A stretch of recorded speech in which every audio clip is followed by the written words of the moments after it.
Hello, I'm Roger Bohmrich. Welcome to this video version of my fine wine essay for Wineauctionprices.com. This episode is entitled Bringing Closure, Corks, Screw Caps, and More. Many wine drinkers probably do not pay close attention to the closure on a bottle of wine. Undoubtedly, even fewer, a tiny fraction, realize that how a bottle is sealed can actually influence the taste. In some cases, the visible portion of a closure, in particular a twist off cap, may trigger a negative reaction. These perceptions are not universal. They vary by individual and country. U.S. consumers, by and large, exhibit a bias in favor of a cork, whether entirely natural or a facsimile. Of course, such stoppers require a tool to extract, yet wine buffs seem to take this in stride. The method of sealing a wine bottle can be a persuasive and sometimes decisive purchasing criterion for more serious aficionados. In this, wine is an exception, as consumers insist on ease of opening for other beverages and comestibles. The belief that a wine is not fine unless sealed with cork is a long-standing convention. As The Economist magazine wrote in an article about corks, quote, "A tradition is only an innovation that worked," unquote. There are four main closure types: natural cork, technical cork, synthetic, stopper, and screw cap. Stoppers from cork in all formats account for approximately 2/3 of the global market. There are glass stoppers as well, though they represent a very small share. Winemakers and marketers must answer several critical questions before deciding which option is best suited to their brand and to individual wines within their range. They involve both technical considerations as well as likely consumer perceptions. In some cases, the closure may vary substantially from one wine to the next in the same family of wines. Here, for example, in this photograph, we see 3 Provence rosés, each in a different bottle, sealed with a different closure type, yet all from the same producer.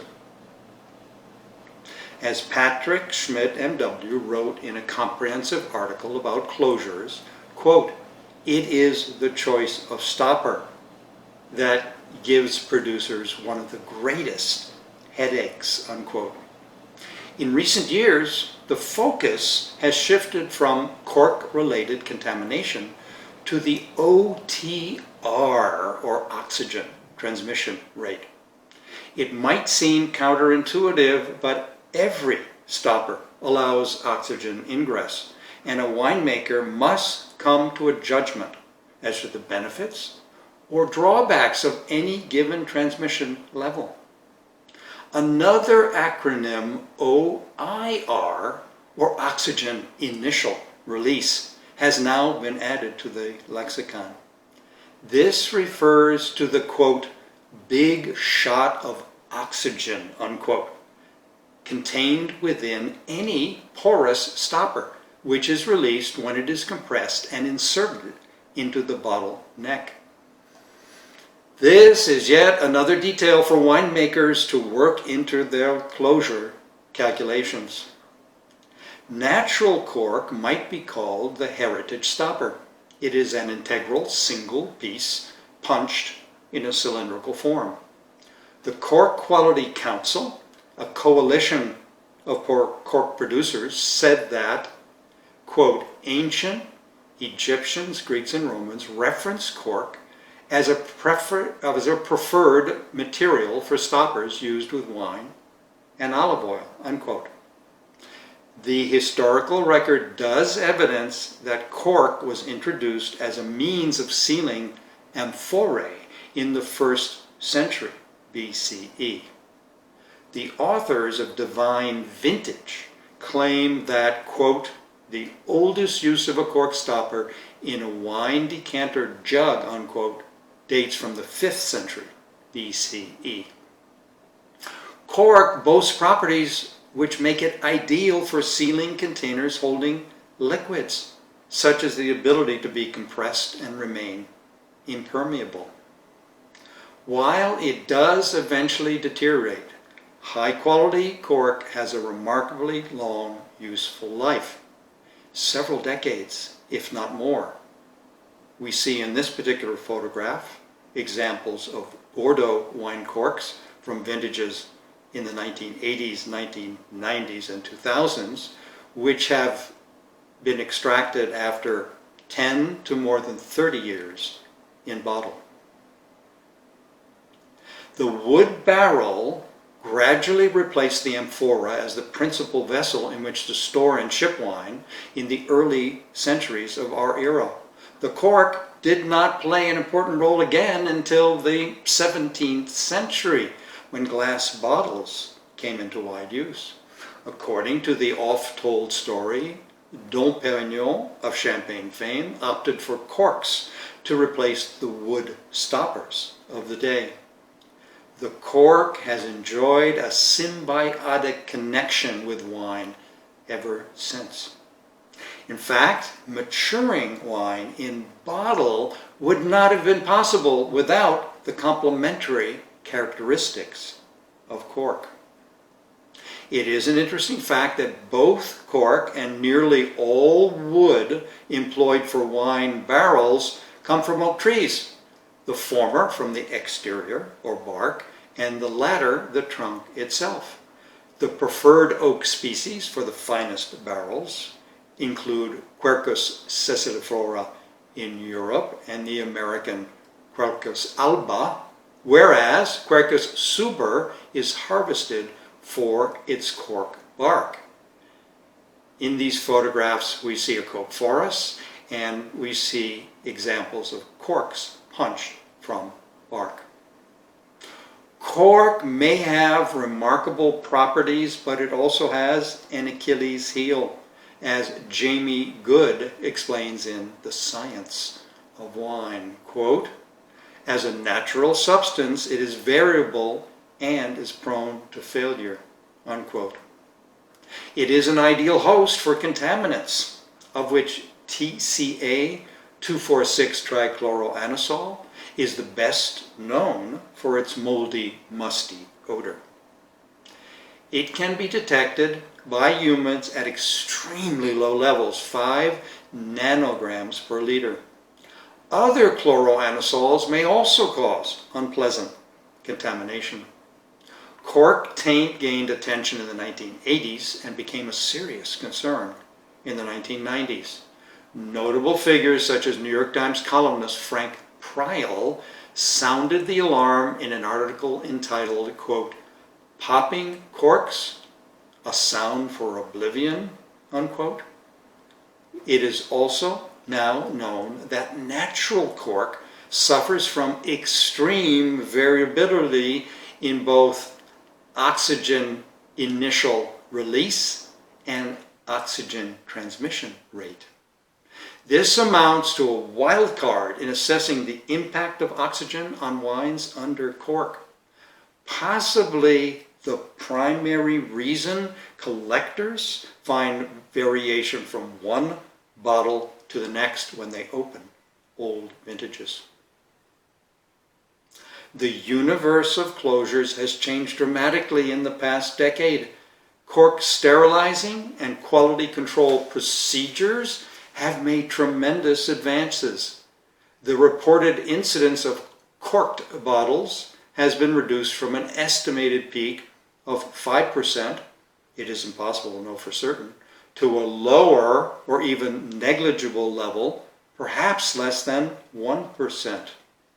Cork Supply has developed their DS100 protocol employing both machines and human screening.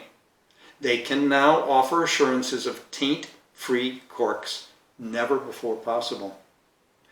Amorim, the world's largest cork supplier, offers ND Tech natural corks, which are backed by 2 global insurance companies. Such is their reliability. The company claims that if any TCA remains, it is below the detection threshold of 0.5 nanograms per liter.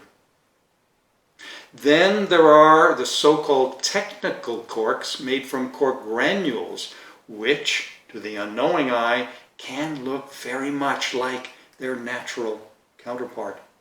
Some variations have single-section natural cork covers or discs at one or both ends.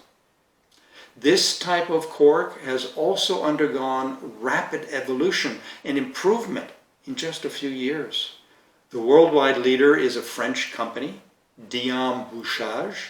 They have gained a reputation for their high-quality technological corks, purified using supercritical carbon dioxide. Their proprietary procedure, which the company says assures incomparable sensorial neutrality, is known as Diamant. Diam claims annual sales of 1.5 billion closures, which are, they maintain, TCA-free down to a level of 0.3 nanograms per liter. Their brand names, as we see pictured here, are Diam for still and Mythique Diam for sparkling wines. Another example is Amorim's innovative helix design, made of granulated cork. It has grooves, which we can see in this photograph, to match threads inside the neck of the bottle, allowing for easy removal without a corkscrew. At present, this closure has a shelf life of 2 years, the maker advises.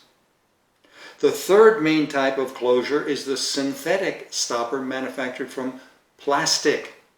When it was introduced, this imitation cork was derided by Prince Charles, a passionate environmentalist, who famously said, quote, "Quite why anyone would want to encounter a nasty plastic plug in the neck of a wine bottle is beyond me," unquote. Once again, meaningful advances have been made with Cork Substitutes, led by Noma Cork, which is owned by Vinventions. Their range of stoppers actually belong in a separate category. They launched Plant Cork in 2013, a material made from sugarcane-based polymers. The company claims that their Select Green stopper is the world's first closure with 0 carbon footprint. The wood grain skin could easily fool many wine drinkers who do not associate the Reserva stopper pictured here with low quality wines. This particular model is intended for wines to be aged up to 25 years. The fourth main seal is the screw cap, which is made of aluminum. 2 considerations have driven adoption of these caps for wine. The overriding factor is that they are free of cork taint. There is as well the undeniable simplicity of a closure, which can be twisted off and then back on by hand. But screw caps have a major drawback. They leave the largest carbon footprint.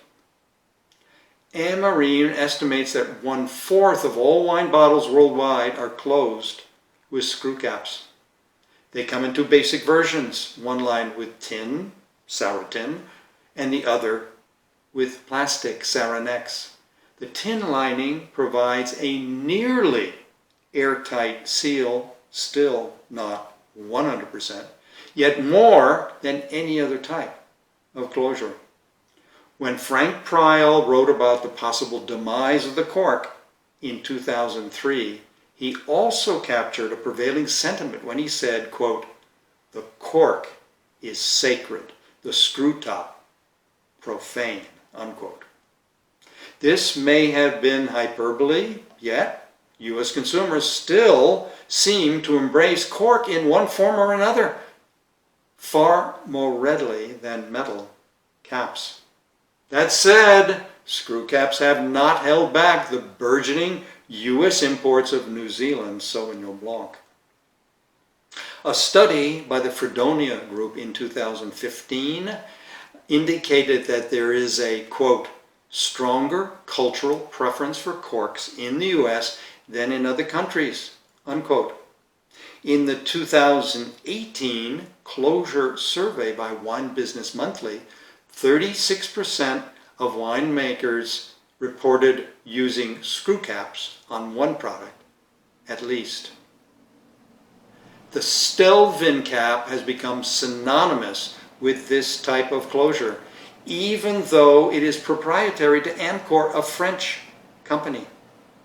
Even this perfunctory closure has been perfected and is available in several formats, including the inside model we see here on the left, allowing 4 levels of oxygen transmission, and on the right, the sleek, stylish Luxe with concealed threading.